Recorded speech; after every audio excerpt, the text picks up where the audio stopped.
नमस्कार. माझ्या यूट्यूब कुटुंबातील सर्व मेंबर्सना भोगीच्या मनापासून लाख लाख शुभेच्छा. आज आपण भोगीचं नैवेद्य करणार आहोत. त्यासाठी मी वाटाण्याच्या शेंगा सोलून घेतलेल्या आहेत. हे आपल्याकडे गाजर आहे, टमॅटो आहे, मुळा आहे, हा हिरवा हरभरा आहे. त्याशिवाय कोथिंबीर, लसूण, कांदा,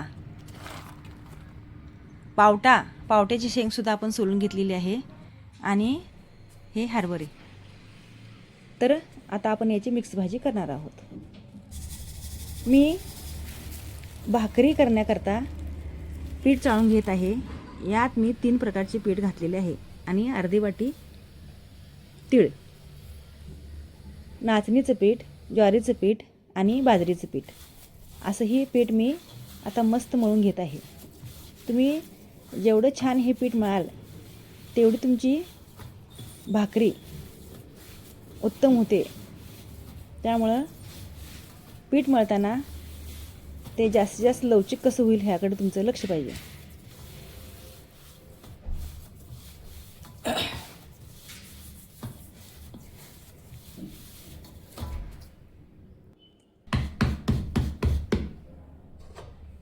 खाली थोडं पीठ पसरून घ्यायचं आणि त्यावरती हात भाकरीचा उंडा ठेवायचा. आता मी त्यावर तीळ पण घातले आहेत आणि परत वरून आता हे भाकरीचा उंडा उचलून ह्याच्या खाली पण आपण तीळ घालायचे.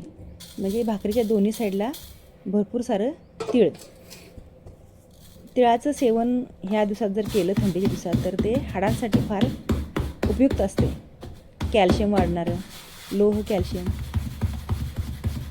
तर तुम्ही हे दोन्ही हाताने व्यवस्थित उंडा थापून घ्यायचा आहे आणि असं हे गोल गोल एक हातानं 2 हातानं फिरवत ही जी भाकरी हलक्या हातानं हे असं गोल गोल फिरवत राहायचं. हे आपल्या पण ह्याचा आकार मोठा होत राहतोय. फार पातळ आणि फार सुंदर भाकरी तयार होते. नवीन मुलींसाठी मी सांगत आहे बरं का. ह्याचं थोडं थोडं पीठ हाताला लावत राहायचं. खाली पण जर लागत असेल तर पीठ थोडंसं घ्यायचं डस्टिंग करून आणि मस्त असं हे गोल गोल फिरवत ही भाकरी करत असताना जसं आपण पीठ छान मळून घेतो. आता भाकरी आपण करत असताना तवा पूर्ण गरम झाला पाहिजे आणि आता ह्या तवा स्वच्छ पण पाहिजे. एकदम तर तुमची भाकरी अतिशय उत्तम भाकरी अशी टाकून घ्यायची होते. आणि त्यावरती लगेच तेलकट तव्यावर भाकरी करायला गेलं तर चांगला भाकरीचा रिझल्ट चांगला येत नाही.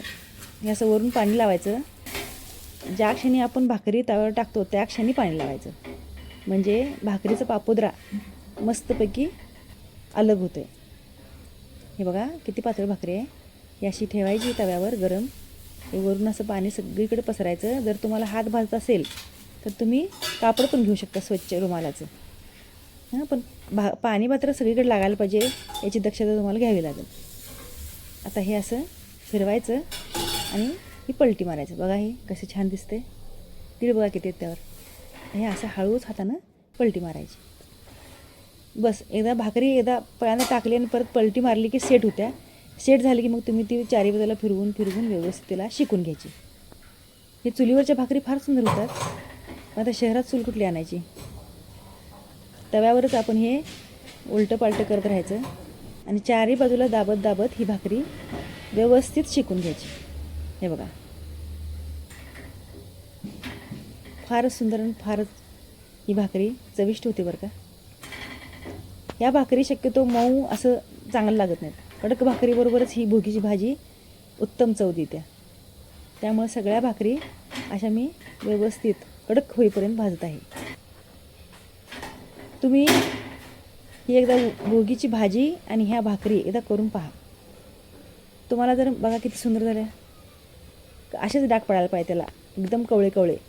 जर हे डाग जर काळ्या रंगावर पलटी झाली तर मग ते कडवटपणा त्यात येतोय बरं का. हे असे भाकरी टाकायची. तुम्हाला जर माझा हा व्हिडिओ छान वाटत असेल तर हा जास्तीत जास्त लोकांपर्यंत तुम्ही शेअर करा. माझ्या चॅनलला लाईक करा आणि आठवणीनं सबस्क्राईब करा. किती मस्त बघा.